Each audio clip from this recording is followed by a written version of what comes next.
Good morning. It's Scott Cullen. I'm the editor-in-chief of the Cannata Report. It's time for another episode of Fridays with Frank. Before I bring out Frank, don't forget, like, subscribe, comment, and send Frank your questions. He's always ready, willing, and able to respond. And now please welcome Frank Cannata. Hey, Frank, how you doing and what's on your mind? I'd like to address what I think two of the most important things that, well, actually, one defines the whole issue, the second is a solution that we encountered pretty much dealers complaining about, not talking about during the course of the year. And the most prevalent theme we found that, at least in our experience, was the discussion on lack of profitability or losing profitability. That seemed to be pretty much across the board. The solution we think that makes sense for most dealers is taking a look at their expenses. Now, this was brought home to me by a dealer who, and he asked his name, he doesn't want to be a sponsor for anybody, a promoter for anybody, that said, look, we had someone approach us and said, one of the surest ways that you can increase your profitability is to reduce your cost of holding and managing inventory,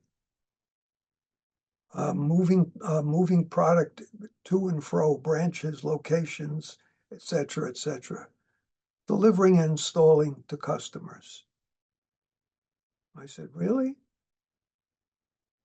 He had developed a relationship with the person that used to pick up his machines for return to the leasing companies.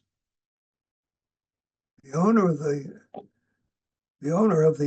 was generally is a very large warehouse, as you can imagine, handling all the lease returns in the greater Northeast, which is a hell of a market area. And basically what he proposed was, let us be your warehouse. And I said, really? That's an interesting concept. And how did that work out? He said, well, I had a 25,000 square foot warehouse. I was renting. We no longer have it. That was an immediate savings. When we place our orders, we just give them a new place to receive them. We don't have to be there to receive anything. Parts, supplies, whatever it is, goes in there. Now, yes, we did acquire, he said, we did acquire a small building where we do have a few machines. When you get into that situation, you need to help a customer out with a replacement machine. And then, of course, critical parts for any kind of emergency, where we'd have to ship them right away.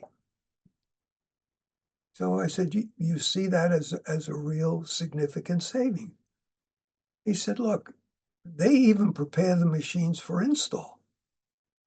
He said, rather than having me take one of the techs out of the field or hire a kind of a trainee type of person to learn the business by preparing the machines for delivery, they take care of it.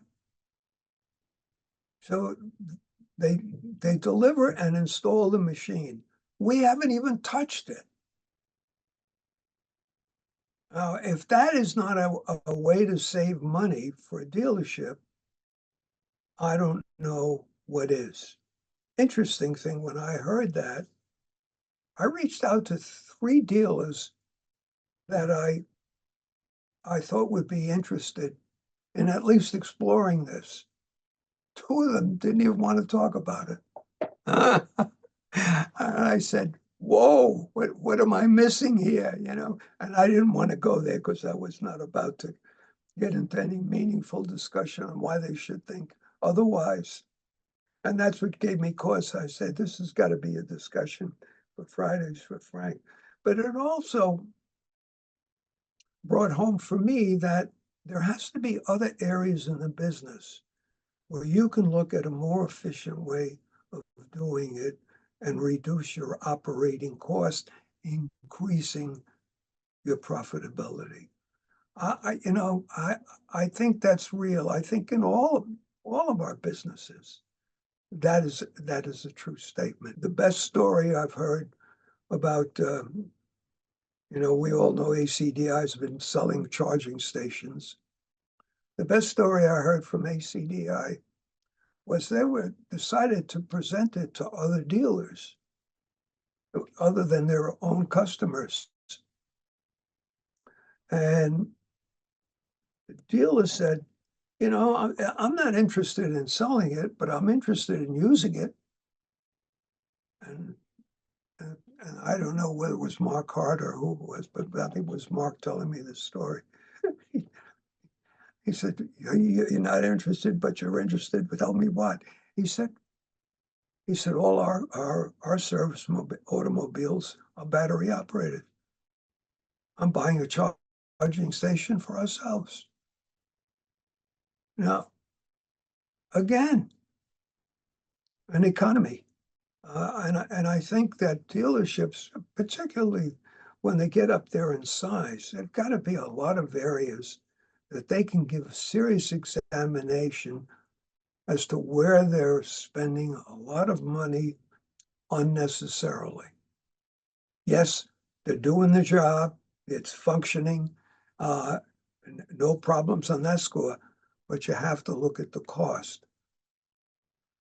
The key challenge for dealers has always been they want to provide a very high level of service simply because their mode is a high degree of retention.